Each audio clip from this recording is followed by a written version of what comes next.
Hello and welcome to the tutorial for the bucket hat pattern. In this video, I'm going to go over the scrappy version, so I'll go over color changes and things like that. The PDF goes over a solid version. Big difference between the two of these hats is I did add a ruffled brim on this one, and this one is without the ruffled brim.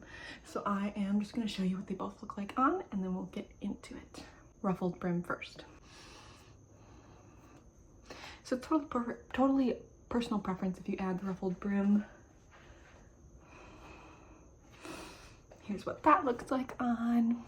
I just finished the scrappy version, so don't mind my end just like hanging out. I did not do a ruffled brim on this one.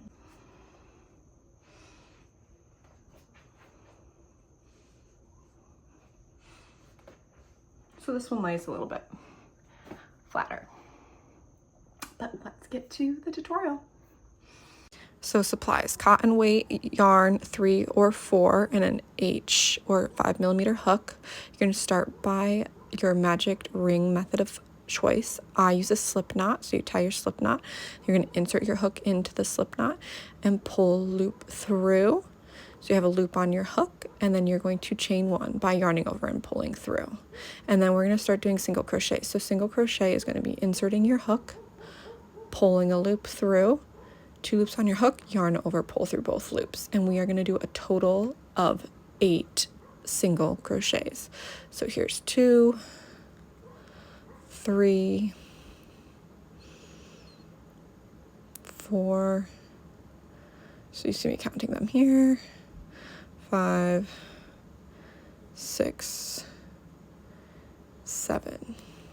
The 8th single crochet is that initial chain 1, so we're going to pull our loop type by pulling on the tail for the slip knot or whatever you do for your magic ring, and then we are going to join that initial round by inserting our hook into that initial chain 1 and doing a slip stitch, and that is our round 1. And then we're going to work on round 2. You're going to make sure to have a stitch marker. And round 2, we're going to be doing half double crochet. So that's yarning over before you insert your hook into the stitch. Insert your hook into the stitch, pull loop through, 3 loops on your hook, yarn over, pull through all 3 loops. Again, that's a half double crochet. And we are going to be doing 2 half double crochets into each stitch. And you do want to make sure with that stitch marker that you mark your first stitch so we know where that round started. So we're going to work around and do 2 half double crochets in each stitch. This is stitch number 2, so we're doing half double crochet, yarn over, insert hook again, pull loop through, yarn over, pull through all 3 loops. So that's 2 half double crochets in the next stitch. And again, we're going to repeat that all the way around. You should end the round right before your stitch marker with a total of 16 stitches. What I'm going to show you here is how I do color changes. So I'm going to yarn over, insert my hook and pull loop through. But before I do my final pull through for my half double crochet, I'm going to wrap my color change around the hook and pull that through to change the color. And then I'll make sure to hold my tail so it doesn't pull through and tighten that bottom loop of the previous color. And then I just go into working my next stitches in the new color. So I'm still doing 2 half double crochets in each stitch because I did not finish round 2 yet. But I'm just working in my new color.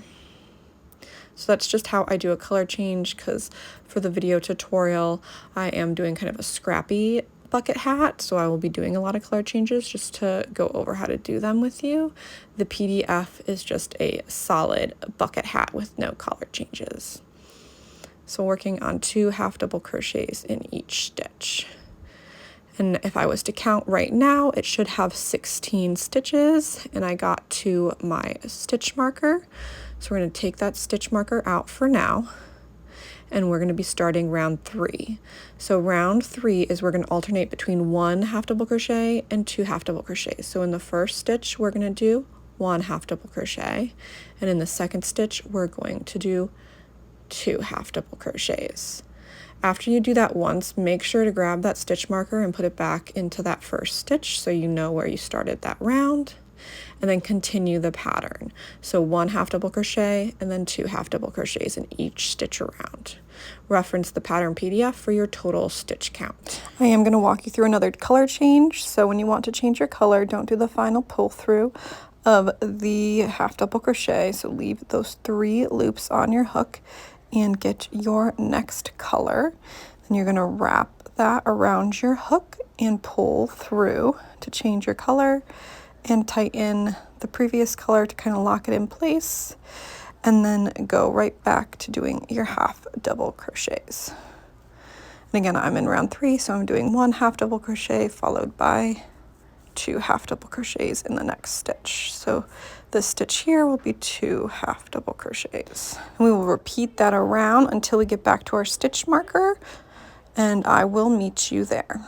So we just finished round 3. I did another color change. Here are timestamps for how to do a color change if you need a refresher. So I'm taking out my stitch marker, and for round 4 we're doing 1 half double crochet, 1 half double crochet, 2 half double crochets. So 1 half double crochet, replace my stitch marker since that's my first stitch, and then another half double crochet, and then the third stitch you're going to do 2 half double crochets, and this is the pattern you're going to follow around for round 4. Again, 1 half double crochet, 1 half double crochet, 2 half double crochets all the way around. Refer to the pattern for your total stitch count, but I will meet you at the stitch marker.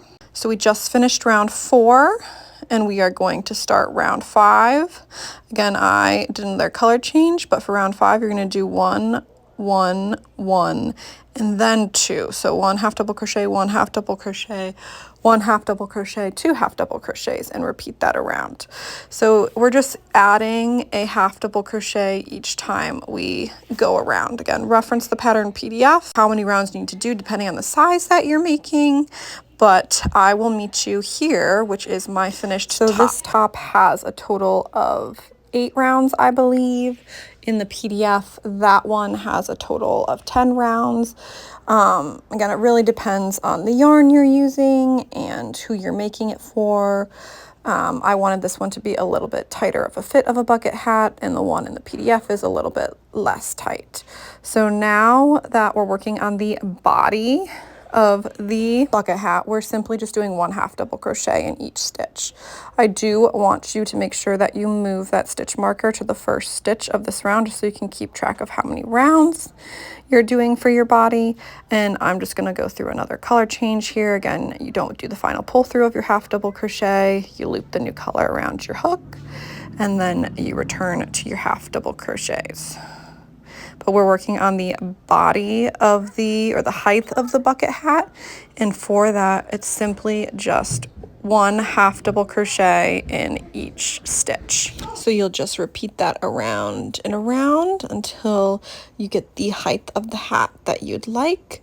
Reference the PDF for the total number of rounds recommended for that. So I'm just going to fast forward till I have the height of my hat done, which I believe I did around 10 to 11 rounds for the height of my hat. Again, look at the PDF for reference for how many rounds to do depending on the size of the hat that you're going to make. But we are now going to start working on the brim of the hat. And for that section, we are going to be doing increases again. So what you're going to do is you're going to put your first stitch marker in the next stitch you have to do, and then you're going to count 8 stitches, and in the 9th stitch you're going to put another stitch marker, and that's what you're going to repeat around. So we're going to count 8 stitches, 1 2 3 4 5 6 7 8, and in the 9th stitch put another stitch marker, and you're going to repeat that around the circumference of your hat. And when you're crocheting and doing your half double crochets around, you are going to be doing your 2 half double crochets in those marked stitches. So when you get up to it, you'll remove the stitch marker, do 2 half double crochets, and then return to regular 1 half double crochet until you get to the next stitch marker. So again, I'm just counting out the rest of my stitches, and here I'm just showing you again where my stitch markers are and emphasizing that when you get to the stitch marker, you do 2 half double crochets. In every other stitch, you just do 1 half double crochet. So again, you'll repeat around and around, making sure to do 2 half double crochets in your stitch markers. So once you get to that last stitch marker, you're gonna want to replace all the previous stitch markers by doing the same thing, counting 8 and marking in your 9th, and so on and so forth. So I'm just gonna skip ahead and show you what I mean by that here. So here I am, I'm at my first stitch marker, so I'm going to do 2 half double crochets into this stitch. You can do them before or after you remove your stitch marker, it's completely up to you. I'm removing my stitch marker, and then I'm going to go back to my previous stitch marker, count out my 8, and in the 9th stitch, replace that stitch marker. So again, counting one more time because I'm really bad at counting, and put it in the 9th, so that as you're working around, you always have your stitch markers in place. So then I'll just return to just doing 1 half double crochet until I get to the next stitch marker, and then do the 2 and then replace, and so on and so forth. It's pretty straightforward here, but I'm going to do a couple rounds and show you what it looks like on. Don't mind my pajamas and my morning face and hair, but I just wanted to show you I have like 2 rounds of the brim done now. You can see it's starting to kind of shape out. And again, all I'm doing is going around, and every stitch marker for me is in every 9th stitch, so 8 stitches in between. And in every stitch marker, I do my 2 single crochets for the increase, and then I move that stitch marker 8 stitches, or in the 9th stitch, from the previous one, so that I can keep working around and around and around. You'll try your hat on every couple rounds until your brim is the length you'd like. Refer to the pattern PDF for kind of a reference of how many rounds I typically do, but I will meet you at the end. So now you have your bucket hat. Biggest difference between the two is obviously having a straight brim versus the ruffled brim. The PDF goes over how to add the ruffled brim. It's pretty simple. The video does not go over that, but if you have any questions, as always, be sure to drop them below, and the PDF is available for purchase in my Etsy shop or on my website, link below. Thanks so much for following along.